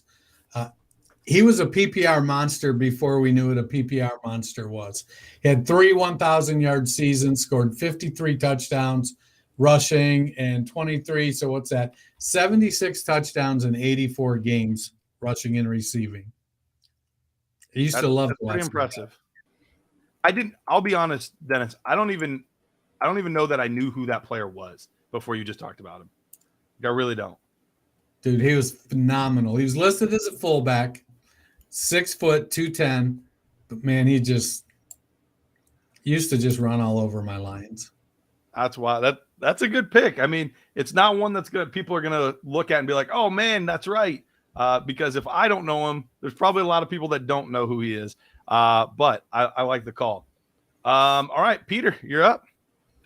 I am picking a name that people know. There you go. He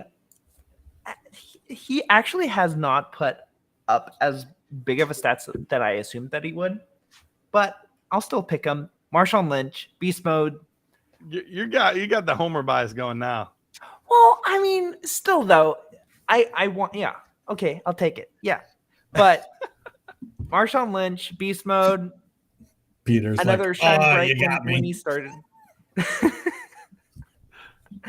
But I love him, and yeah, great fantasy player when he's healthy. There you go. All right, puts me back up. I am finally going to take a tight end. We have 5 off the board, and I do not have any of them. So I will at least make sure I have a starter that I can put out there. And I'm going to take Shannon Sharp. Shannon Sharp is kind of one of the more overlooked ones. Now, I get it that he's been a little bit more popular recently because of his, being on air and things like that. But really overlooked in this conversation of some of the all-time great tight ends. We're talking about a player at this point that has more yards than Rob Gronkowski.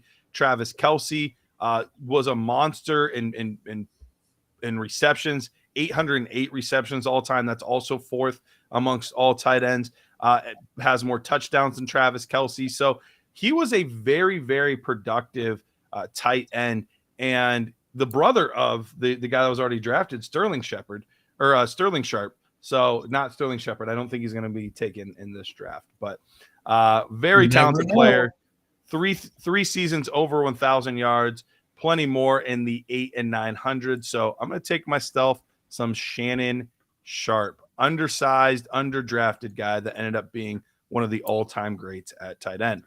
And all right. I was really hoping that I was tempted to draft him. Were you really? Just to be a jerk? I was tempted just to because I wanted you to have some he'll still be good, but Shannon Sharp, what a great pick.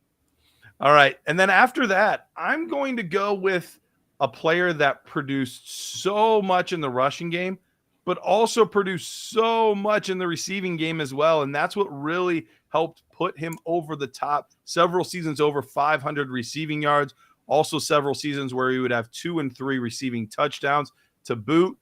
And he was very consistent over the course of his career. So many seasons as a running back one, and that's Shady McCoy, Philadelphia Eagles, Buffalo Bills, and then, a couple other randoms towards the end of his career, but only had a few games with those teams. So not as much to speak on there. And that's really one of the things holding him back a little bit is those last couple of years, he just held on a little bit too long. If he would have retired after 9-10 seasons, things would have been a lot better for him, but held on a little bit too long there at the end of his career. But we're talking seasons of 1,600 yards rushing, 1,200 yards rushing, 1,300 yards rushing, had a 17 rushing touchdown season, 1,300-yard rushing touchdown season. But like I mentioned, all the pass catching that he did, several seasons over 50 receptions, a 78 reception season, and contribute there, getting touchdowns as well in the receiving game. So give me Mr. Shady McCoy. All right. Peter, back to you.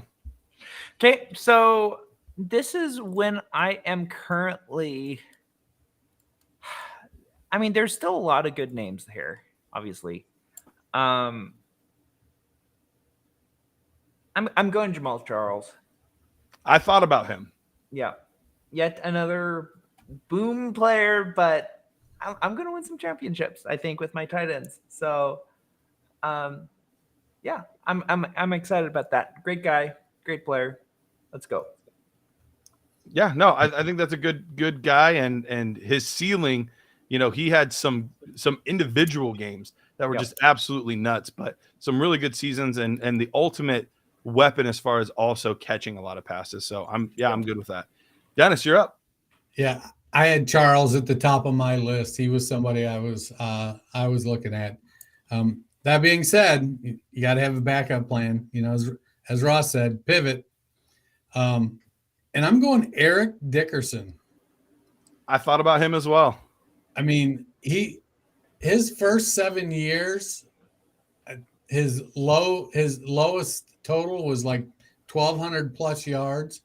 His rookie season, he caught 51 passes. Later in his career, the next 6 or 7 years, they didn't throw to him quite as much. But he rushed for 2,100 yards, over 1,800 yards twice, over 1,600 yards. He was just, he was Adrian Peterson before Adrian Peterson. RB1 as a rookie, RB3, RB12, RB1, RB3, RB1. I used to love to watch him. Made me nervous with that upright running style, but those first 6-7 years, he was phenomenal. Yeah. My next pick, I'm going to dip back into the wide receiver well for a consistent performer that actually, surprised me with his points per game a little bit. I'm going for the guy who's going for his 10th straight 1,000-yard season to start his career. Mike Evans, 6'5", 231 pounds. I get it. A couple of those years, it was like the last game of the season. We got to get Mike 20 targets to get him his 1,000 yards. But man, those yards still count. He averaged, see where to go, he's averaged 16.2 PPR points per game in his career. He hasn't always been like real high. He's more of a mid wide receiver 1 with some wide receiver 2 seasons in there. But he's going to give you solid numbers year after year after year. Nope, that's a good pick. That's a good pick. All right, Peter. I am going to pick my first player that I ever drafted. Okay. Julio Jones. Dang it, that was actually my next pick. Good pick. Yeah, very frustrating with his lack of touchdowns, but he had the yardage and he was dominant. So I love it. I love getting him here. No, that was a really good pick. The receptions every year and the yardage were always fantastic. Each and every year, always fantastic. There were some frustrations with why I believe he only had one double-digit touchdown season his entire career. And that was like his second year. He had 10. He barely got over the threshold. But he was a fantastic player during his career. So that's frustrating because, that was definitely going to be my next pick. That was the first time he got me on the snipe. So, right. Uh-huh. Yeah. Good work by you. I sniped you so many times. You would have drafted Kelsey right now, right? If he was on the board? Well, I don't think a snipe counts if you would have taken him like 2 or 3 rounds later. Oh, all of a sudden you're the sniping police too. Picking where I we sniped draft. you guys with Jim Brown. You guys never had a chance. Yeah, that you did. All right. All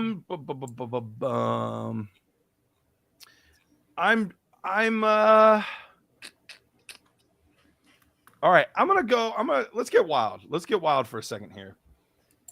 Because we knew that the beginning of his career that, he was just a spot starter. He wasn't playing a ton. So chances are we would have never really looked to play him except for when we knew for sure he was starting. So the beginning of his career makes it tough, but the midpoint of his career, he was just so good, leading the league in touchdown passes, completion percentage, things like that. Didn't turn the ball over a ton, but then you also got some rushing production out of this player. We're talking to the tune of 4 to 7 touchdowns per year, hitting the 500 rushing yard mark.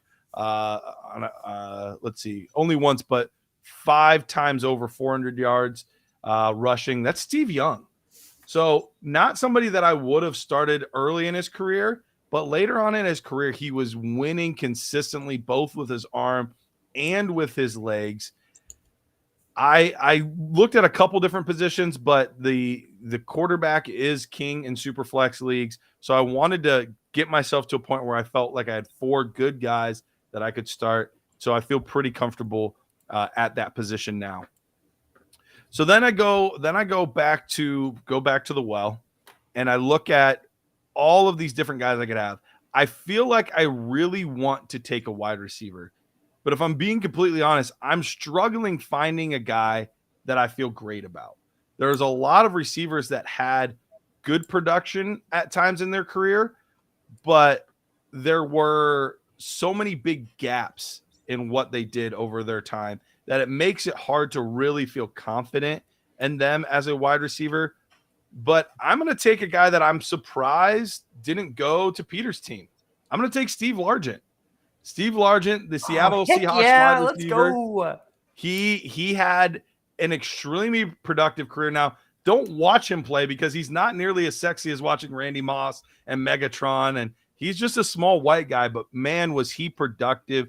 Lots of 1,000-yard receiving seasons, lots of 8, 9, all the way up to 12 receiving yard seasons. So, receiving touchdown seasons. So he's not somebody that's like overly exciting, but what he was able to do over the course of his career, I think he helps fill out that wide receiver room as my 5th wide receiver to kind of stabilize that position a little bit. So I'll take Steve Largent. I am now going to draft the most exciting wide receiver of all time. Okay. And this is not even Chad Ochocinco. What makes you say he was the most exciting? He was definitely one of the most charismatic. Yeah, that's what I mean. Oh, like okay. on the field personality. He was personality. I have Terrell Owens and Chad Johnson, man. That's great. That is theater right there. Yep. That is theater for sure. All right. Here we go, Dennis. We're running out of time here. Let's see. What pick are we on right now? We're almost there, around 16, 17 turn. Okay. All right. Let's speed rounds. No analysis. Just make your pick. Lance Allworth, wide receiver. All right. Lance Allworth. And then who's your second guy? Alvin Kamara. Good pick. He was on my short list for sure. All right, Peter. Who's your next guy? Brett Favre. Brett Favre. Favre. All right, so Brett Favre goes off the board. I am going to go with, I said speed round, and then I'm like, I don't really know who I was going to take.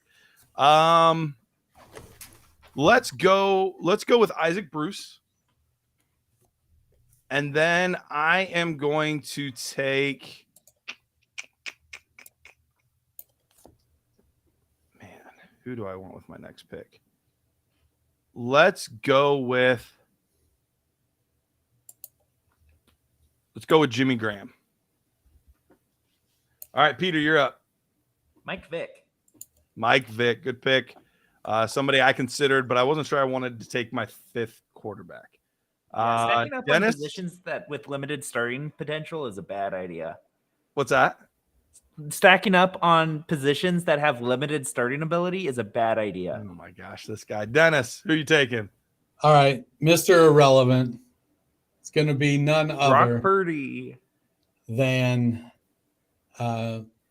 quarterback Russell Wilson. Russell. Now, let me that's check. right. Is that only your 2nd starting quarterback? No, that's my 3rd. Oh, you did get. Oh, you Cam got Newton. Cam Newton. I missed Cam Newton in there. I was like, you're playing it risky with only 2, but Other than the last couple seasons, and I expect him to bounce back, but he's been a QB1 every year of his career with a QB1 overall season in there. So he's averaged, was it 20? Where'd it go? 19.01 points per game. And that's with the last 2 seasons bringing him down. Love it. All right. So as you can see, we made it through 18 rounds of an all-time startup. First of all, thank you to Sean behind the screen getting all of these picks in. It's tough. I'm terrible at multitasking, being able to like type and talk at the same time. So let's go, instead of by team, let's go round by round.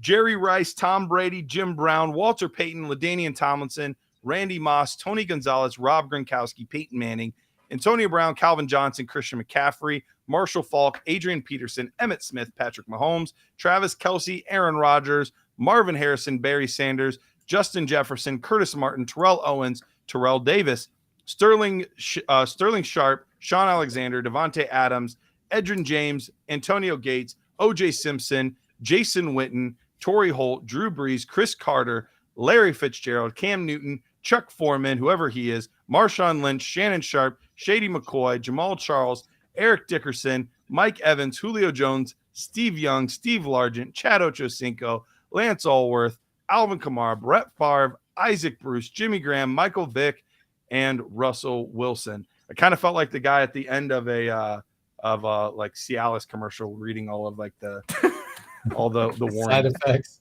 Yeah, that's what I felt like there. All right, so going back in time real quickly, we'll start with you, Peter. Any picks that, like, if you could do it over again, you would do it? And then what was your favorite pick? So my first gut reaction was Tom Brady, but I got LaDainian Tomlinson in round 2, so it worked out. But I honestly didn't need as many tight ends. That's That's my biggest kind of whoopsie, but no regrets. Hey, you did your best to play against the opponents that you were drafting against. Yep. I understand it. It was wrong, but it was understandable. All right, Dennis, what about you? You know, the pick I probably liked the most was Christian McCaffrey because he's just so hot right now and he's in such a good situation. He's the number 1 points per game running back. Yeah, he's had a couple years. I struggled the most with Cam Newton. I don't know if I would. I was looking at Andrew Luck there, maybe. Yeah. That one was tough. I kept trying to find a reason to draft Billy Sims or Gale Sayers, but they didn't have the consistency in their short careers that Terrell Davis did. And I love the Chuck Foreman pick. I mean, all right. Yeah, what a stud. Everyone. Chuck what position is Chuck Foreman again? Wide receiver? Running back. Running back. Okay. So he led the NFL in receptions one year as a running back. That's right. Okay. All right. Going back in time, I think I might have taken LT over Walter Payton. I think I should have factored in the receiving work a little bit more than I did. I think I fell in love with the rushing yards, and I should have factored in the receiving work a little bit more. So that's the one I probably, if I could do it over again, I would probably do it. The fact that LT almost made it back to me is bonkers. That is wild. And then I'm going to go with Emmitt Smith as my favorite pick. I think he fell way too far in this, falling all the way to round 5 as the all-time leading rusher, all of the touchdowns that he put up as well. So I think that was probably my favorite pick in the entire draft. Well, thank you guys for doing this. This was a fun exercise. What we can do is Peter, maybe if you're willing for some nerds content, put out this draft here, and but put it like in starting lineup form. So give guys their super flex lineup and all that kind of stuff. So what I'm doing is I'm doing the roster as like quarterback, running back, wide receiver. Is that okay, or should I do it like a starting lineup? So you're starting quarterback, 2 running backs, 2 receivers, tight end, flex, super flex, and then bench. Okay. All right, and we'll see what everybody says about it. Awesome. Okay. Oh, it looks like we have less time than I realized. We are down to 50 seconds left in the show. Peter, thank you so much for joining us. Anything you want to plug real quick? No, just I'll be posting the poll on the Dynasty Nerds Twitter soon, and yeah, thanks for having me, Garrett. For sure. Dennis, thanks for coming on, man. Anything you want to plug? My pleasure. No, keep checking out the Dynasty Nerds website. We got lots of great articles coming out. Awesome. Well, I know we are in the dog days of summer, but football is right around the corner. Thank you guys so much for joining us tonight. We will be back next week. I will be back home next week. We will be talking all things fantasy football. So for me, for Dennis, for Peter, for Sean behind the glass, thank you so much. And we will see you guys next week.